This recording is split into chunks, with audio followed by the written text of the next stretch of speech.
नमस्कार दोस्तों, आप देख रहे हैं HW न्यूज और मेरा नाम है सोनू कनौजिया। इस वक्त की बड़ी खबर आ रही है दिल्ली से, जहां पर सुप्रीम कोर्ट ने केंद्र सरकार को बड़ा झटका दिया है। आपको बता दें कि केंद्र सरकार ने जो 3 कृषि कानून लाए थे, इन तीनों कृषि कानूनों पर कोर्ट ने रोक लगा दी है। लगभग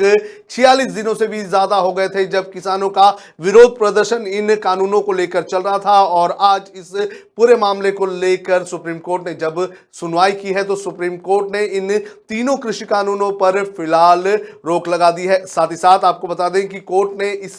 पूरे मामले के निपटारे के लिए एक कमेटी का भी गठन किया है, और ये जो कमेटी है ये सुप्रीम कोर्ट को अपनी रिपोर्ट देगी, और सुप्रीम कोर्ट की रिपोर्ट तक इस पूरे ये जो तीनों कानून हैं, इन तीनों कानूनों पर रोक लगी रहेगी। आपको बता दें कि सोमवार को जब इस पूरे मामले को लेकर सुनवाई हुई थी तो कोर्ट ने उस वक्त भी अपना कड़ा रुख इख्तियार किया था, और कोर्ट ने केंद्र सरकार पर जमकर निशाना साधा था। सोमवार को जब सुनवाई हुई थी तो उस वक्त कोर्ट ने सरकार को यह कहा था कि अगर आप इन कानूनों को रोक नहीं लगाते हैं तो हमें कानूनों पर रोक लगानी होगी। और आज कोर्ट ने इस पूरे मामले की जब सुनवाई की तो इस पूरे कानून को जो है उस पर रोक लगा दी है। साथ ही साथ कमेटी बनाई गई है। कमेटी इन पूरे जो मुद्दे हैं, जो किसानों के मुद्दे हैं, जो सरकार के मुद्दे हैं, इन सभी मुद्दों पर चर्चा करेगी, और चर्चा करके अपनी जो रिपोर्ट है वो सुप्रीम कोर्ट को देगी, और उसके बाद सुप्रीम कोर्ट फैसला लेगा कि इन कानूनों को आगे बढ़ाना है या नहीं बढ़ाना है। साथ ही साथ आपको बता दें कि जो 4 कमेटी जो 4 सदस्य होंगे उसमें कौन कौन शामिल होंगे ये मैं आपको एक एक करके बता देता हूं। जो जानकारी सामने आई हुई है उसके मुताबिक भारतीय किसान यूनियन के भूपेंद्र सिंह मान, डॉक्टर प्रमोद कुमार जोशी, अशोक गुलाटी और अनिल धनवंत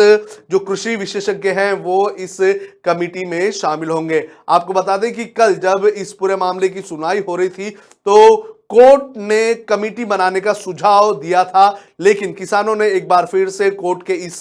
सुझाव को इनकार कर दिया था और यह कहा था कि वो कमेटी में शामिल नहीं होंगे। लेकिन आज जब इस पूरे मामले को लेकर कोर्ट में सुनवाई हो रही थी तो कोर्ट ने अपना कड़ा रुख इख्तियार किया, और कोर्ट के कड़े रुख इख्तियार करने के बाद जो किसान संगठन थे वो कमेटी में शामिल होने में राजी हो गए, और फिर कोर्ट ने कमेटी बना दी है। और अब ये जो कमेटी है इसकी जिम्मेदारी होगी कि वो सभी पक्षों की बातों को सुने और सभी पक्षों की बातों को सुनकर एक रिपोर्ट बनाए, और ये रिपोर्ट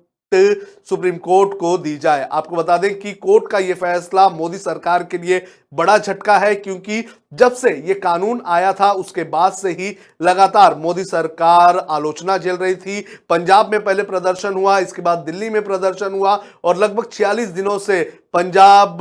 से आए हुए किसान, हरियाणा से आए हुए किसान वो दिल्ली के बॉर्डर्स पर बैठे हुए थे और लगातार इन तीनों कृषि कानूनों को वापस लेने की मांग को लेते हुए आंदोलन कर रहे थे। और अब सुप्रीम कोर्ट ने जिस तरह से अपना ये फैसला सुनाया है ये अपने आप में काफी बड़ा फैसला है। आपको ये भी बता दें कि जिस तरह से ये कानून लाए गए थे